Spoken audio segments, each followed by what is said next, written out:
Live, local, late breaking. This is KEZI 9 News at 5. A Corvallis man is facing a long list of charges tonight, accused of putting an 11-year-old boy in a chokehold and kidnapping a woman by gunpoint. Thank you for joining us tonight. I'm Matt Templeman. And I'm Renee McCullough. It is our top story tonight. Police say it started in the 3100 block of Northwest Foxtail Place. 20-year-old Trenton Huber approached a family in their car. He left. If they don't get into the first tier. Police say from there, Huber. Well, the first thing I noticed is the wall, and then the next thing I went and checked my office, make sure that the money was still there, and it wasn't.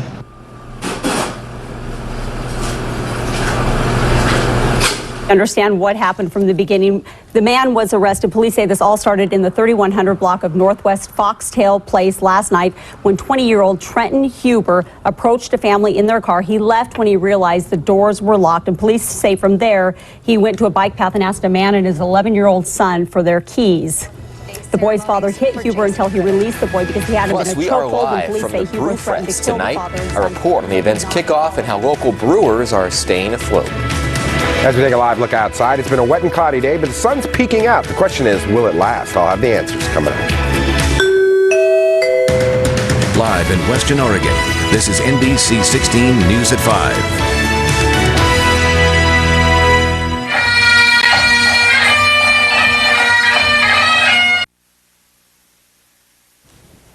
Today, the Oregon coast came to a standstill to honor a Seaside police officer killed in the line of duty.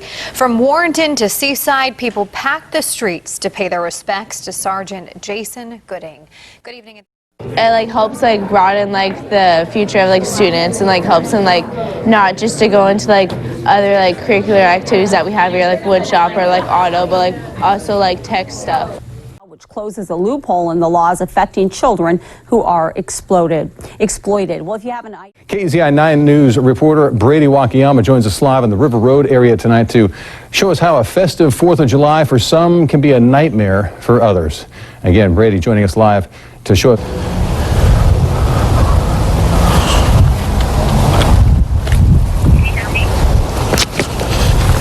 Yes, I can hear you now.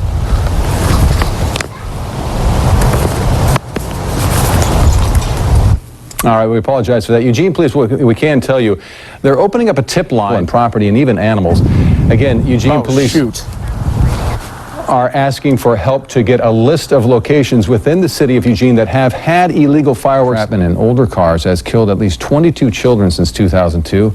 According to Safety Watchdog and advocacy group Kids and Cars, Medford police to find out what year the car was in this case, and they were not able to get us that. And coming up at 6, I'll be speaking with State Representative Julie Fahey on why she's trying to protect, or not, she's fighting for the opening of the hospital. Matt and Renee, people are starting to gather here at the Wayne Morse Free Speech Plaza to send a message of peace as part of the launch of more than 50 Tomahawk cruise missiles on a Syrian airbase after U.S. officials. Kaylin, a spokesperson with the FBI of Oregon, says that you should keep your profile private, and you should never click or respond to any threats that you don't know of. We're back to sunshine by lunchtime tomorrow. And finally, for the Willamette Valley, rain showers and cooler temperatures, possibly mixing in some snow. Yeah, I know. Sunday and Monday. I know, I'm so sad. I'm just going to cry about it right here.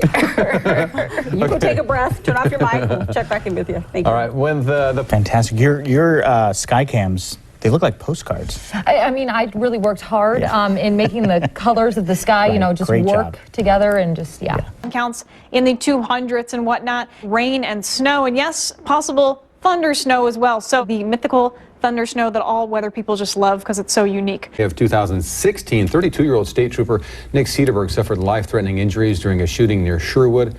In February, 2 Beaverton police officers. Also in February, 2 Beaverton police officers shot and killed a man accused of waving a gun at neighbors. In April, police in Gresham shot and killed a man who they say killed his 2 daughters. Then in June, multiple stolen vehicles and a high-speed chase led to the death of a suspect, Cameron Ullman. This is not the picture that we are wanting to show you right now. Live in Springfield tonight with the details. Bailey?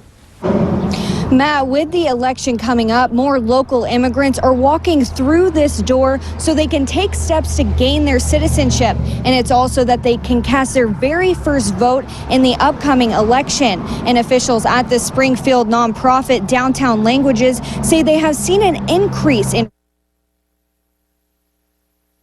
officials at the nonprofit attribute the increased interest in the class to the atmosphere of this election season.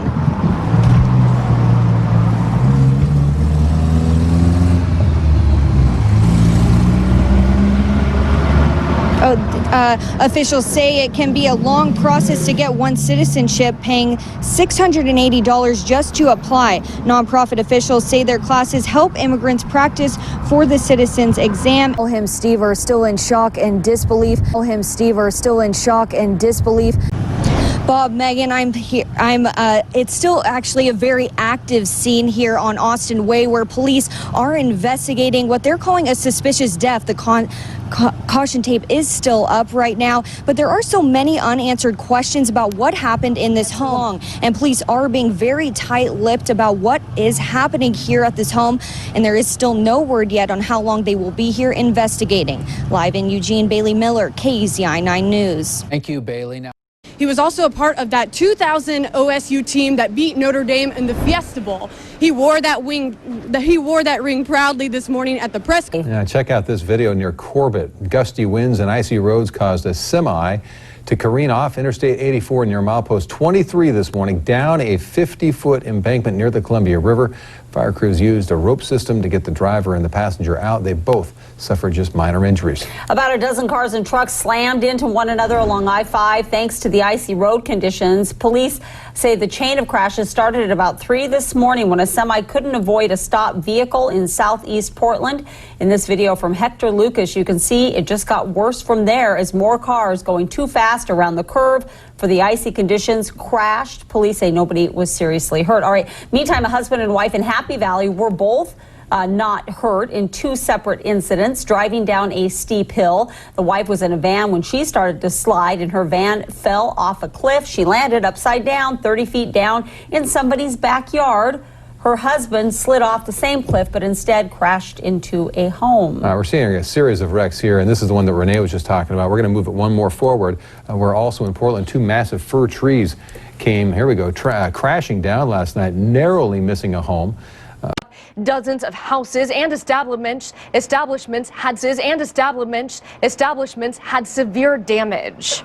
Oh my gosh, I almost didn't come into the screen because I was mesmerized by the new weather graphics. They look so good. We got new weather graphics, yeah. I know, I was just watching them and Jenny had to be like, Kristen. But you never really know until you are faced with it. You don't know what you'll do. Throw a couple million my really way. Nice Christmases. To the owner here at Eugene Backyard Farmer, he tells me that salmonella is a risk when it comes to raising chickens in your own backyard, but says he's never come across it and there are simple ways to avoid it.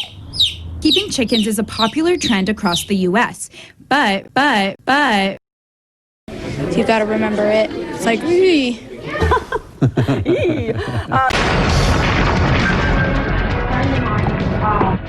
Oh, hello.